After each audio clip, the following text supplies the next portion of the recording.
There's a question I hear more than almost any other from community bank CEOs. It's rarely asked directly, it usually shows up sideways. What happens to our people? What happens to our customers? What happens to the community if something changes? But underneath all that is something deeper, a fear that one decision, even the right one, could undo decades of goodwill. Today we're going to talk about legacy, not the version that shows up in a press release, not the version advisors like to talk about, the one that actually keeps CEOs up at night.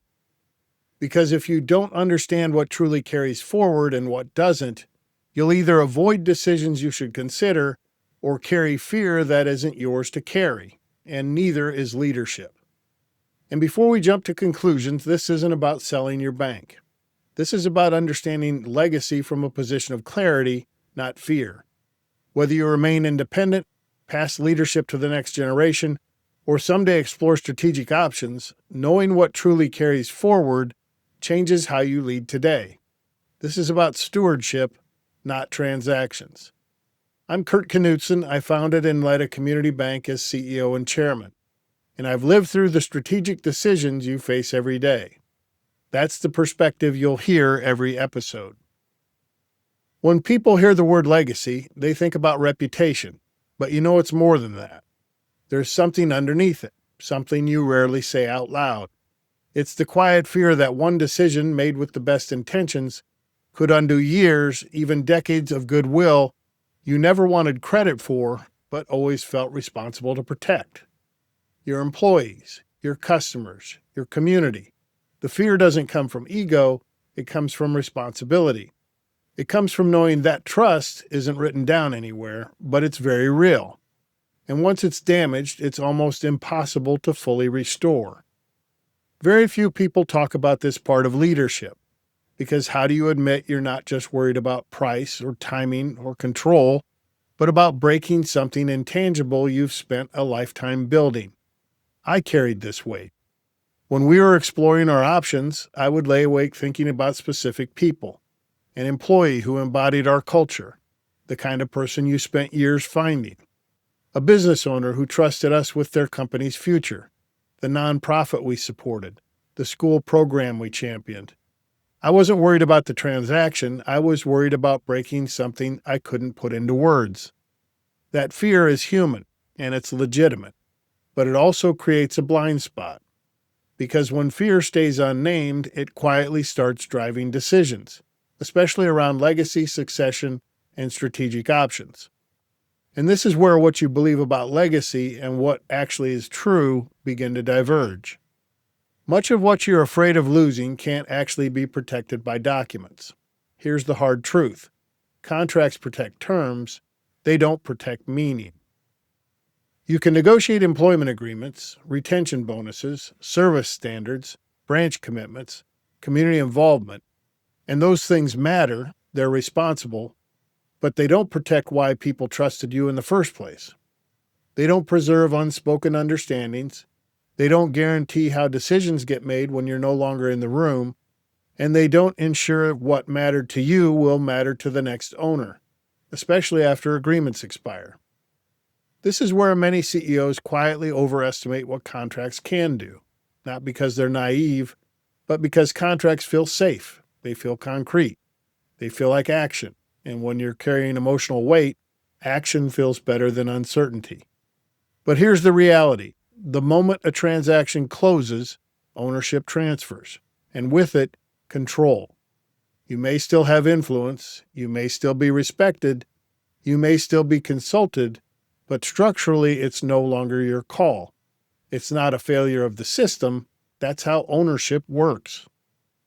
Understanding the difference between what can be protected on paper and what can't is essential. Because legacy isn't preserved by pretending contracts can do more than they can. It's preserved by understanding their limits.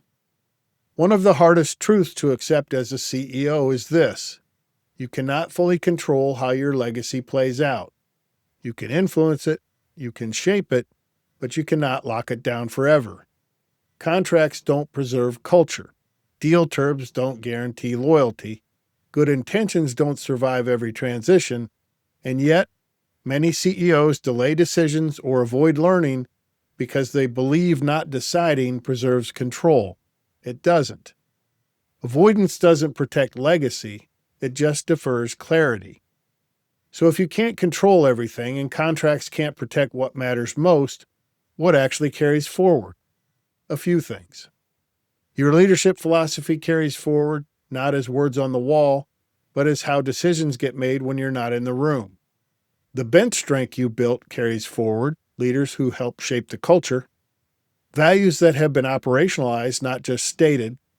The resilience of your culture when it's tested, and the clarity of expectations internally and externally.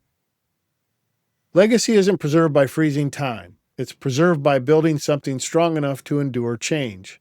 That's true whether you remain independent forever or not.